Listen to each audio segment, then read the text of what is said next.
Jadi di dalam Buddhis itu sudah jelas ada namanya karma sarana ya. Jadi ada namanya kita ini mewarisi karma sendiri. Jadi apapun resikonya, karma itu yang miliki adalah diri sendiri. Karma yang saya miliki tidak bisa nanti diwarisi ke murid saya, misalnya saya punya murid atau keluarga saya, enggak. Maka yang menentukan adalah ya diri sendiri.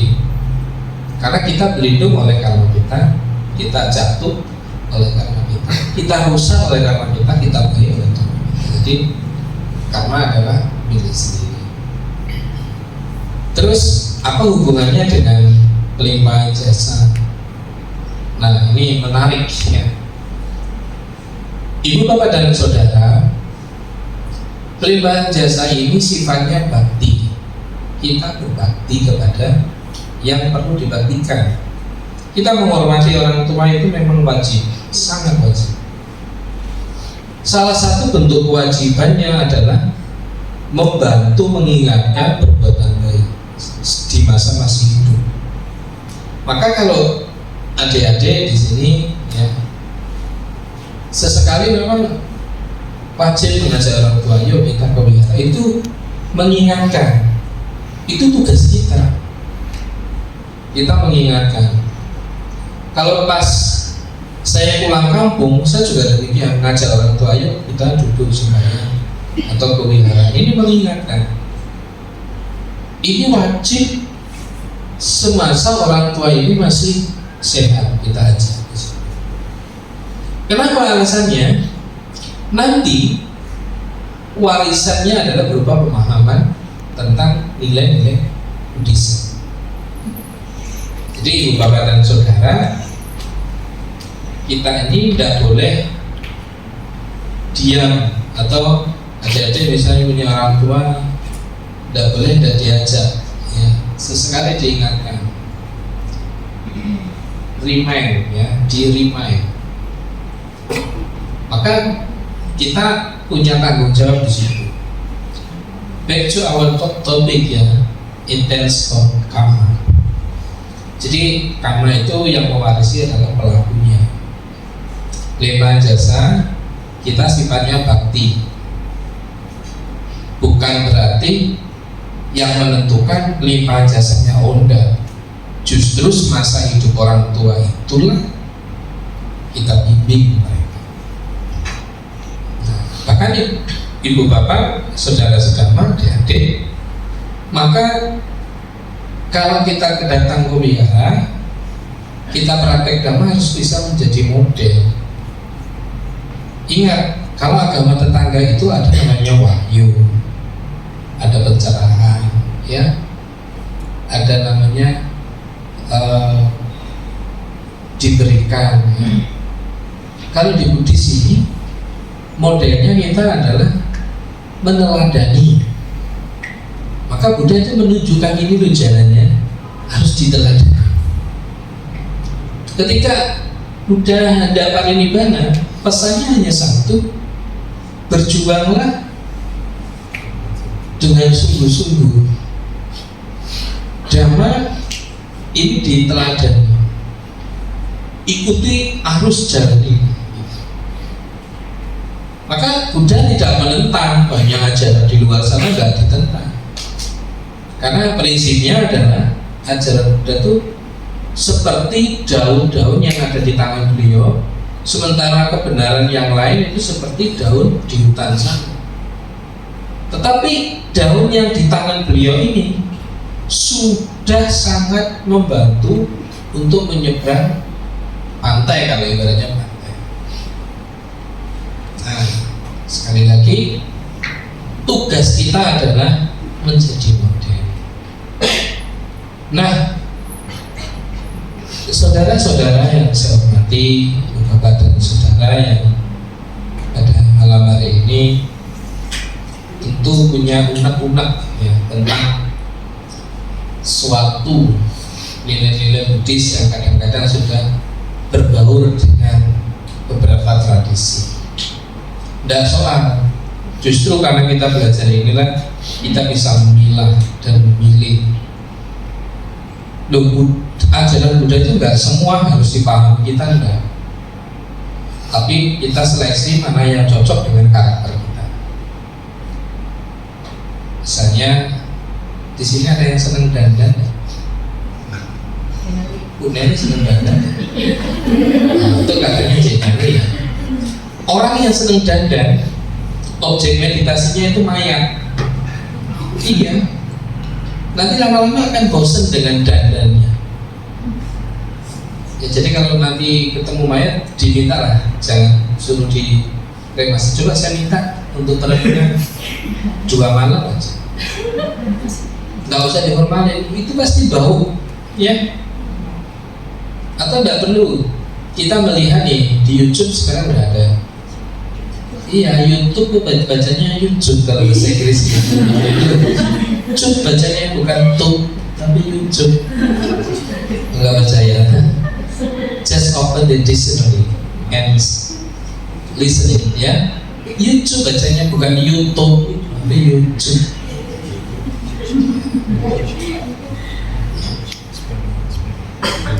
Tapi Anda nanti ditanya bukan ujungnya, ya jangan. Enggak.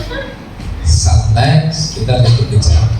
Iya, kalau kita punya karakter yang ada namanya kamaraga. Kamaraga ini identik orang yang senang dandan. Nah, di sini selain Doneli ada lagi. Sebenarnya semua rata-rata ya, cuma nggak berani mengakui yang menonjol Doneli kebetulan. Saya hanya mendengar dari tetangga ya. Jadi ada yang ragu dengan dirinya. Oh, kalau saya nggak dandan ini tidak cuangian misalnya. Cuangian ini cakep misalnya. Sehingga ada pandangan juga gini. Ada orang tuanya meninggal didandani juga. Ya, ada kemarin itu siapa ya, ibu-ibu meninggal dikasih apa ini? Ya kalau saya tahu ya repot ya, makanya saya nggak tahu aja. Ya, namanya? Terus mukanya kasih kayak apa tuh merah-merah itu? Wah, apal semua ya. Pelaku ya. Jadi itu sampai begitunya. Padahal tujuannya adalah badan yang kita miliki bukan berarti tidak dirawat. Bu Neni bukan termasuk kamaraga, bukan. Tapi ini dirawat sewajarnya. Jangan sampai beli harga listrik itu harganya sampai tioan, ya. Mungkin sampai gotiao, cantiao. Ya, kalau sampai segitu ya mending untuk yang lain. Karena menurut beberapa survei harga untuk menghias wanita itu mahal semua. Iya kan? Rambut yang hitam sudah memutih panik. Belilah semir. Ya, nggak ada semir yang untuk itu, semir sepatu pakai. Ini adalah risiko ibu bapak dan saudara bagi orang-orang yang memiliki karakteristik ini. So, apa yang membuat kita biar kita ini rilis? Tidak, ya kita terbebas dari attachment, kemelekatan itu. Apa yang harus kita lakukan? Maka perenungan. Ya, kenapa tadi saya mengarahkan perhatikan kepala? Ya kepala, maupun bentuknya apapun, ya bentuknya hanya kepala. Mata juga demikian, hanya sekedar mata. Maka kalau kita mampu dari waktu ke waktu belajar meditasi ini, maka pikiran kita akan baik sehingga menimbulkan tercipta karma yang bagus, dan karma daya kita yang kita warisi Ya, dayada itu artinya warisan. Kama dayada, diwarisi karma. Jadi tidak ada karma diwariskan. Oh ya saya gini, nanti saya wariskan karena saya. Tak ada, ya? Iya tak ada. Tak percaya ya. Jadi tidak ada begitu. Adanya adalah yang mewarisi ya pelakunya atau pemiliknya sendiri. Ibu bapak dan saudara, ya, that's Buddhism. Ya, inilah ajaran Buddha yang membedakan di antara pemahaman lain. Yang berikutnya, ada nggak namanya balas karma? Tadi kan Ibu Neli cerita tentang balas karma. Oh, saya mau melakukan sesuatu, biar karma saya ini saya balas hari ini. Ingat Ibu Bapak, ada istilah namanya karma itu berbuah. Ada sekarang, kehidupan sekarang, atau kehidupan yang akan datang. Kehidupan akan datang itu bukan berarti setelah kita paswenda, mungkin hari esok, mungkin lusa, atau mungkin beberapa waktu yang akan datang. Maka jenisnya itu banyak. Ya, nanti kita setting timingnya, kita akan menjelaskan karma secara total. Tapi tidak tahu kapan, jelas disetting. Intinya sekarang pelaksananya bisa 2 atau 3 tahun ke depan, ya. Sambil Anda belajar sendiri. Dulu ada seorang pengembala, ya, pengembala ini, ya, pengembala kalau di India sana itu mengumpulkan ada rumput semacam kayak rumput ilalang. Kalau di sana namanya rumput kusa. Rumput apa? Rumput apa? Kusa, bukan kusta, ya. Rumput kusa. Rumput kusa ini modelnya kayak ilalang. Tahu ilalang ya? Nah, kalau nggak tahu ilalang ya silakan searching. Rumput kusa ini biasanya digunakan untuk, ya, untuk alas, untuk makan ternak, atau untuk, ya, kalau di sana bagi pertapa dulu, ya, konteksnya adalah dahulu itu digunakan untuk alas tidur dulu.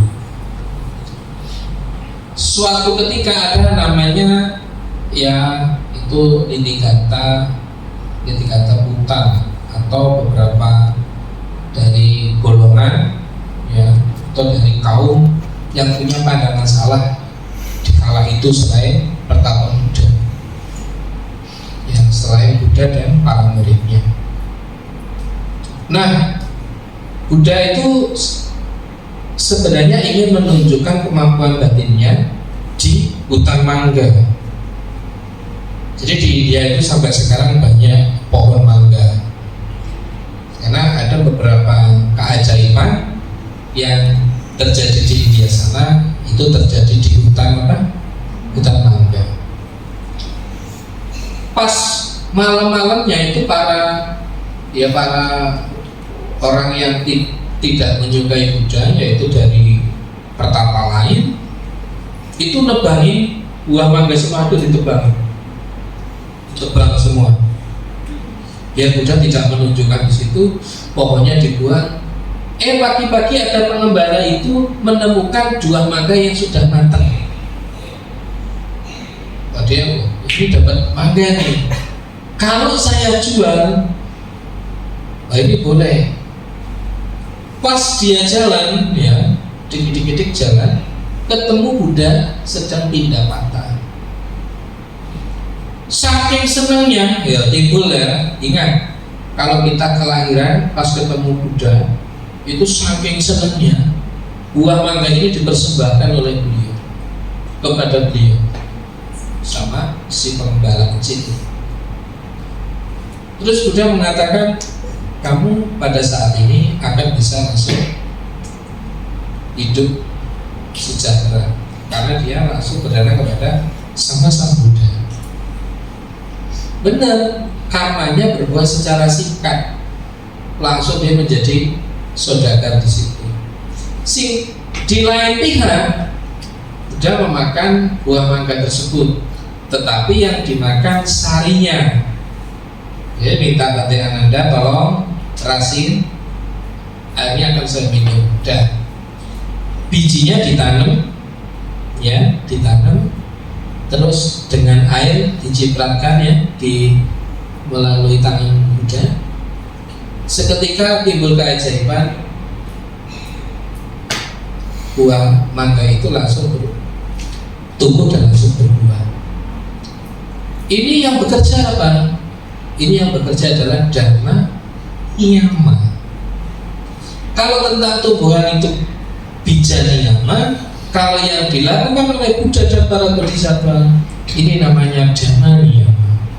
Hukum yang kadang-kadang tidak logik, tapi memang ada. Ya. Maka di literasi sutta ataupun kitab-kitab komentar pasti terjadi beberapa keajaiban itu yang berhubungan dengan dhamma niyama, nilai-nilai yang berhubungan dengan Buddha dan Bodhisattva. Ini suatu contoh, ya, contoh kalau Anda punya lingkungan karma yang baik, suatu masa yang akan datang, maka kebajikan kita inilah yang melindungi kita. Ini contoh pertama. Ibu, bapak, dan saudara, contoh yang lain begini. Dulu ini beberapa ya keistimewaan ketika Buddha sudah menjadi Buddha. Jadi Buddha itu sendiri, beliau itu sebenarnya mampu, ya, telinganya itu mampu mendengar dari tempat yang sangat jauh kalau siapa yang mau didengar. Misalnya Bu Nelly ini ngomong dalam hati ini, wah, Bante ini Cak Mano nih, ya, misalnya. Kalau saya udah dengar, saya mau di rumahnya misalnya, dengar saya. Apa Pak Lulu, masa iya misalnya, dengar itu misal, ya. Ini adalah suatu kemampuan atau kebajikan yang mampu melindungi dia. Artinya Anda sendiri juga demikian. Kalau Anda punya kebajikan, itu terlindungi. Ya, oke, contoh nih, ada terjadi accident. Biasanya bayi itu selamat karena dia masih punya kebajikan, biasa. Ya, ada accident atau ada sesuatu lah. Kadang-kadang yang harusnya terjadi something kok enggak. Nah, ini kebajikan masih belum. Bahkan kalau Anda sering melakukan kebajikan tersebut, ada beberapa mungkin leluhur Anda atau makhluk yang lebih di atas Anda ini senang dengan diri Anda. Ada sukacita sehingga membantu perlindungan. Nah, inilah asalnya. Tetapi semua ujung-ujungnya apa? Ya apa yang kita lakukan, apa yang kita ucapkan, apa yang kita pikirkan. Itu. Nah, inilah yang disebut dengan karma. Jadi balas karma ya cukup melakukan kebajikan dengan terampil, dengan bijak, sehingga kita bisa menjadi lebih